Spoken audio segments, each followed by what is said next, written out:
Hello and good evening, everybody. It is 6 o'clock in the UK. It is Tuesday, the 1st of March.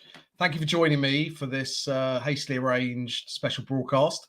Thank you for joining me on demand on YouTube, LinkedIn, and you can watch it on danassor.com. Today, I'm joined by a very special guest, and it is Tanya Pinchuk. Hi, Tanya. Just take you off mute. Hi, sorry. Hi, Dan, and hi, everyone, and thank you for your invitation.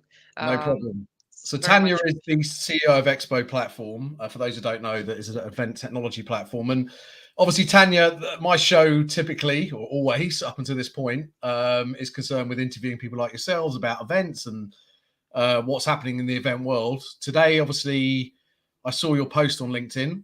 Obviously, you're from Ukraine. You have friends, family, colleagues over there. So it sort of piqued my interest.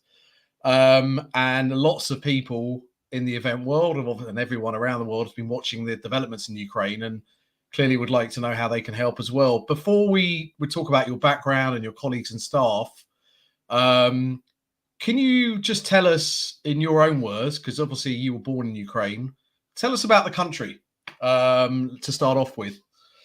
Yeah. So Ukraine is a beautiful country. We have enormous territory. I mean, the territory is big, and I think that everyone started to learn geography because previously, when I was asked like where I was from, and I told Ukraine, people started, okay, so it's nearby Russia, or is it part of Russia? People were confused, like what is it? But now everyone knows where it is and how big it is. We have 44 million people in Ukraine. It's a highly intelligent nation. Majority of people speak both Ukrainian and Russian. Ukrainian and Russian are two different languages. For those who could be confused, it's like saying that Dutch and German are like the same language. They are different, and Ukrainian language is one of the most beautiful languages in the world. So we 50% of the nation speaks English, and as you probably know, we have some developers working from Ukraine.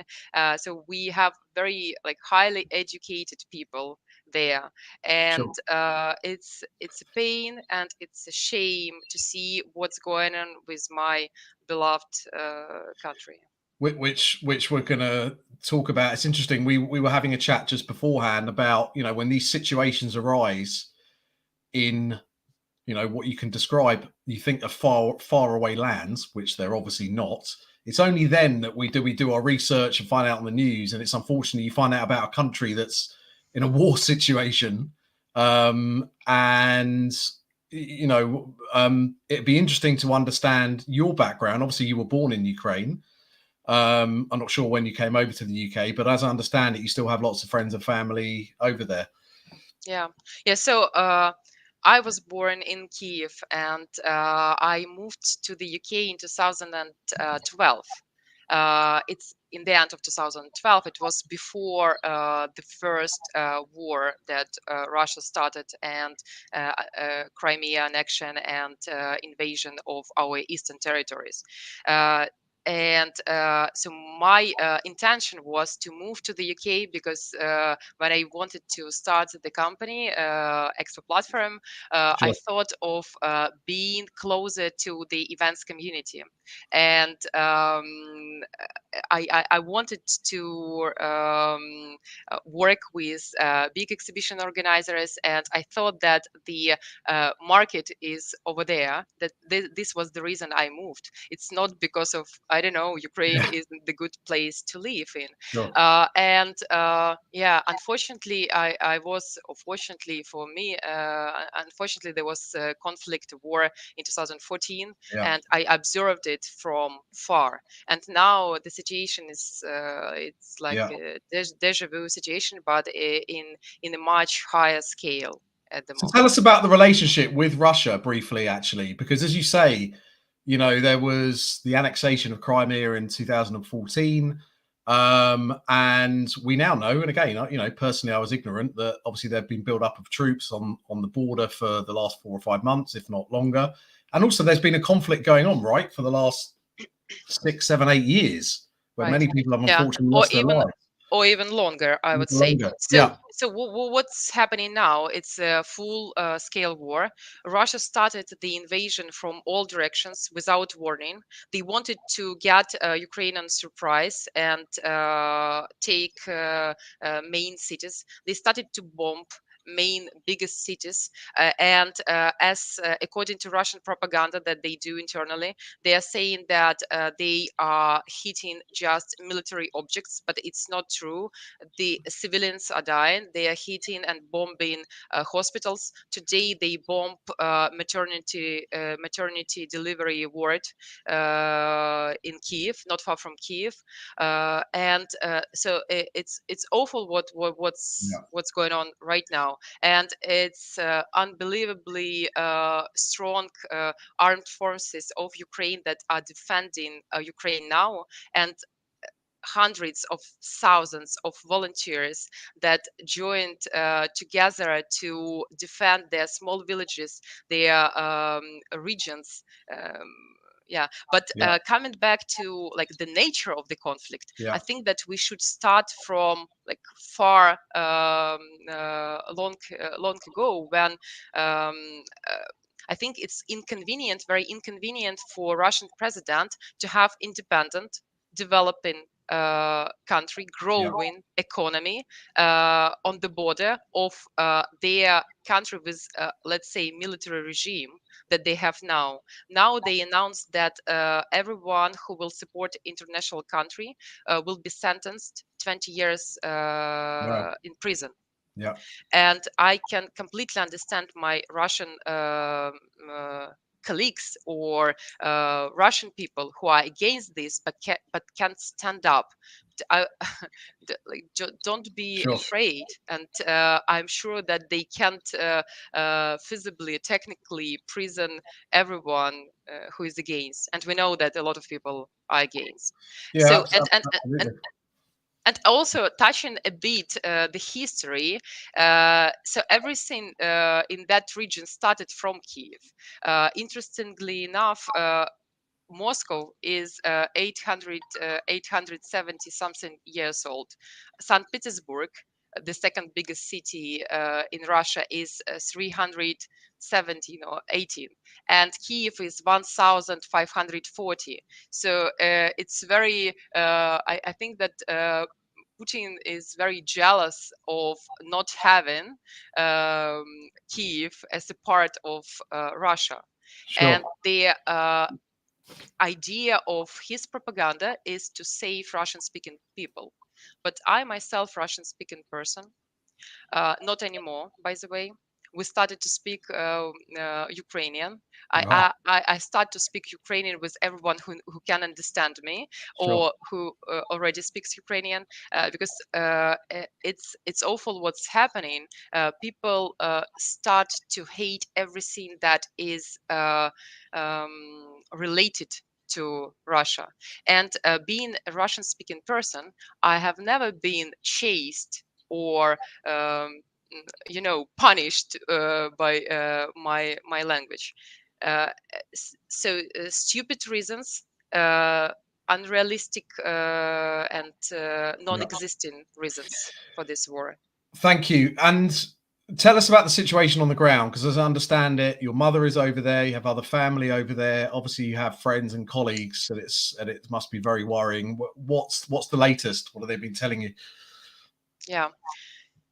So we started to prepare for this. As soon as we started to hear warnings from America and European leaders, we started to prepare as a company. So we have some team members based in Ukraine, and we started to prepare relocation to Western cities, and majority of our people relocated, managed to relocate Okay. before or during the war. Unfortunately, we still have people and my friends who stuck in Kiev. They can't leave. We have the latest news that I heard is that 5 hours, 5-hour queues to get Yeah. bread in Kiev, and Where it's are they trying to get to? I mean, you mentioned that you had people that relocated before. Where have they gone, and where are your other friends and family trying to get to? yeah, to western cities, Okay. which so western Ukraine is relatively safe. Obviously, it's not safe anywhere in Ukraine at the moment, but being closer to the border with Poland, for example, it's much safer. But my parents, for example, they are still in a small village not far from Kiev, and my dad told me that he went to the center of this village to buy something, and and he saw like volunteers were sitting and making Molotov cocktails and blocking the road to the village. Yeah. And every village and every city is doing this. So they are defending themselves and they believe in our army. Obviously, it's awful that what we hear, what's going on the border, where 40 miles long convoy Yeah. is approaching Kiev.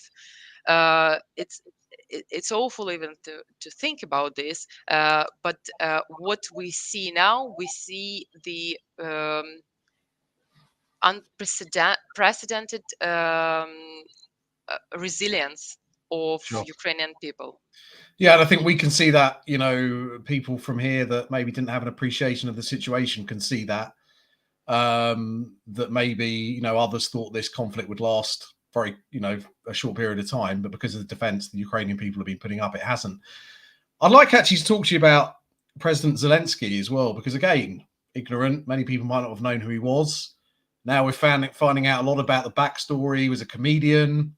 He was on, I think, the equivalent of Strictly Come Dancing, or a few years ago, and we're seeing all these sort of things come out on social media, and he's become obviously a hero, I think, to many people, regardless of whether they're indigenous to that country. What's your view as an impression? Was he always someone that you supported, or what? How did you think he come to this position? Mhm. Yeah. So back to 2018, right when he was elected, I was a supporter of Zelensky because, and as 73% of the population of Ukraine who voted for him, Wow. so he came after the previous president who was convinced um, in corruption support when the country was in war. So the country is, let's say, in war from 2014, and Zelensky came as a representative of public, someone who was not in politics before, Yeah. and a very positive hero, because there was a movie where he played the main role playing a president Yes. who used a bike to get to the office of the president, and being a simple teacher like previously before being elected, and people believed in this let's say character, and the person like them can come and change everything. Obviously, it wasn't so easy Sure. for him when he started. It was quite challenging, and he made, I think, a lot of mistakes, being not having necessary experience, being far from politics. He made several mistakes with um, uh, cabinet of ministers, with main key figures he chose. But right now, I would say that he is the biggest hero of the Yeah. nation, and his speeches, his actions, his bravery of facing this aggression and dealing with this Yeah. People support, and even now I speak with some people in the UK and in other European countries. Some people are saying that they would love to replace their current presidents or Yeah. prime ministers with Zelensky. So I wish him best of Yeah. a lot of best of luck, and Yeah. be I think strong. everyone shares your opinion and your sentiment. Events for Ukraine. Talk about the event or the international events community, because this is not just an issue for Ukraine, even Europe, but it's for the rest of the world. And as we were saying before, the events community spreads all over the world into many different sectors and settings. What can event professionals do? And I know we spoke before about things like information, but also there's donations and campaigns. If there's someone sitting here, wherever they are in the world, and they want to make a difference and help, but they're feeling a bit helpless. In your Yeah, opinion, as yeah, someone from yes. the country, how do you think they can make a difference? Yeah. So I think that we can't take weapons and go and defend Ukraine or fight this awful um, evil Yeah. enemy. But what we can do as an industry, so exhibition industry or events industry is all about connections, sharing information, um, and sharing probably truth in this situation. So what we can do, we can call war, not a conflict. I know that many people in Russia, even today, I had a conversation. I saw posts where people are saying, let's discuss this turbulent situation. Mm.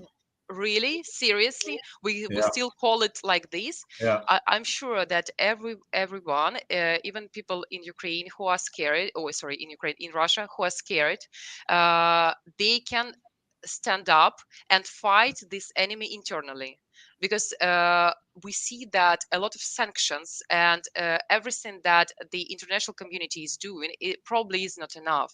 If this mad person in Kremlin sees that he doesn't have enough support from his own nation, probably this can change his mind. So this is one thing that we can share the information, we can call it properly, we can share what's going on, but Sure. also I'm so grateful and proud of what Karina Bauer and IMEX Group, for example, did Yeah. I today. saw the So post they earlier. Yeah. they yeah, they Yeah. banned Russian companies from participation at IMEX, and I. But it's even unbelievable how we could imagine Russian companies promote Russian state, right, Yeah. or business in Russia right now, and I'm so grateful for this. Um, However, I just think Tanya, for a bit of balance, unfortunately, with these situations, obviously, it will affect people that don't agree with obviously the actions of Putin. But unfortunately, I guess that's sort of collateral damage that these things have to be put into action, even if it affects quote unquote innocent individuals from Russia. Would you agree? right. Yeah. Yeah, I think that obviously it's not about punishment of No. Russian people or Russian businesses, but and I'm sure that part of Russian society, Russian nation, Russian people disagree with current actions, but you even can't believe how many people support Putin, Really? Okay. because Yeah. they Yeah. are isolated from the information. Yeah. Russian television says absolute nonsense, and if they start to feel impact on their businesses and on their day-to-day life, Yeah. probably this will help them to open eyes and stand up. So this Sure. is this is this is what being we were talking a lot about communities, like, right, Yeah. community platform, being in the center of your community. But isn't it the best possible moment now for event director Yeah. or portfolio director to stand up and turn to their communities, to their industries, because we, an events industry, exhibition industry. We have access to every single industry in the world. Yeah. And if we start doing something like what IMEX did, obviously it will have a big impact on business. I can understand after COVID, no one wants to have any damages, any Sure. more damages for the business. But if we don't do this, it will have impact on our lives, because Yeah. we are on the border. This army is on the border of Europe, and we don't know Yeah. what his action can be Yeah. next. He has access to nuclear power, nuclear weapons, and this is not just about Ukraine Yeah. right now. No, I'm it's a global issue. It's a global issue. And you yeah. mentioned IMEX.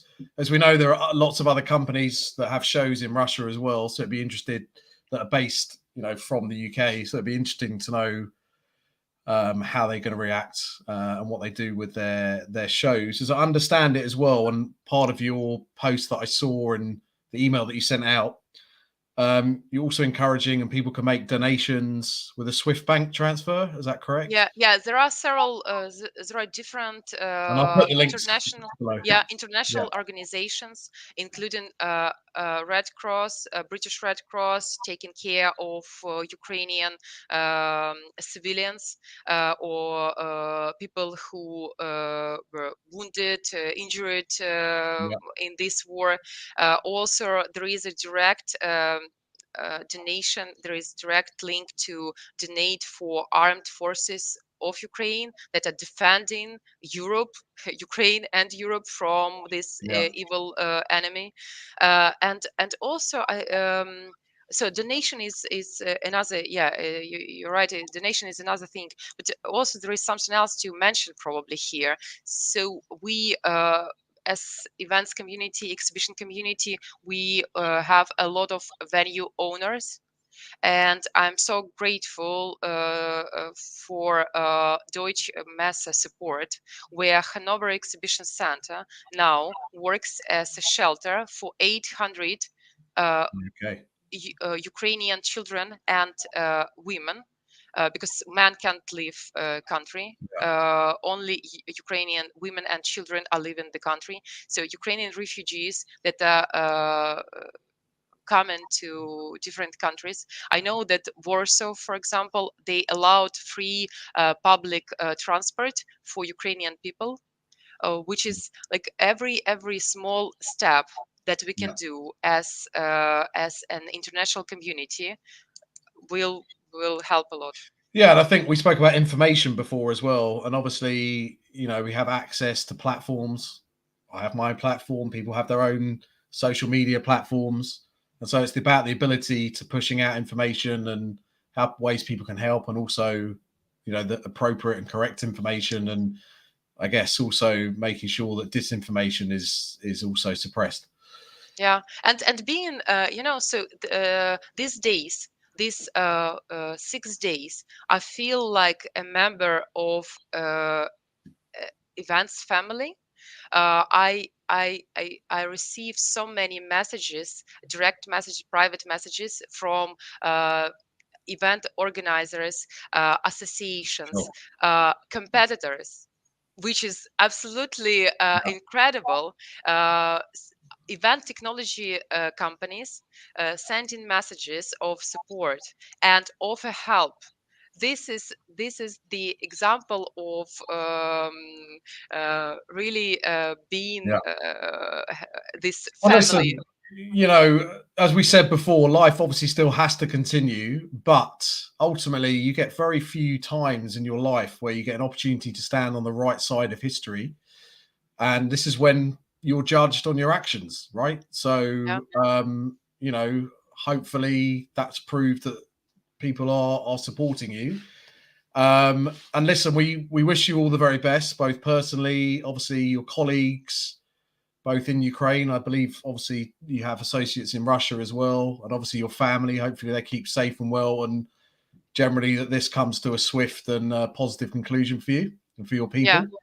Yeah, thank you, Dan. I think that this situation, as we know, every hard situation, if you are on the right side, will make you stronger. And Yeah, we as a company, I see that every member who is, so we have people based in the US, France, obviously UK, India, and we.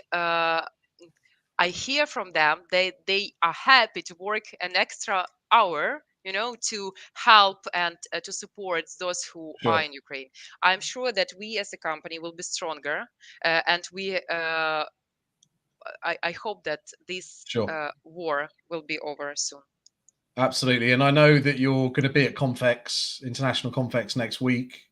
So I'm sure lots of people will come over and see you as well. And look forward to seeing you there. Thank you, Tanya. Thank you, Dan. Thank Thank you you. for. Oh, Yeah, sorry. yeah. I cut you off. Thanks a lot. So that was Tanya Pinchuk, the CEO of ExpoPlatform. I will put the links that we mentioned. So donation to the Ukrainian forces and also donation of clothes and food, etc., to the British Red Cross in the comments. Thank you so much for watching this special broadcast, and I wish you a very safe and a pleasant evening.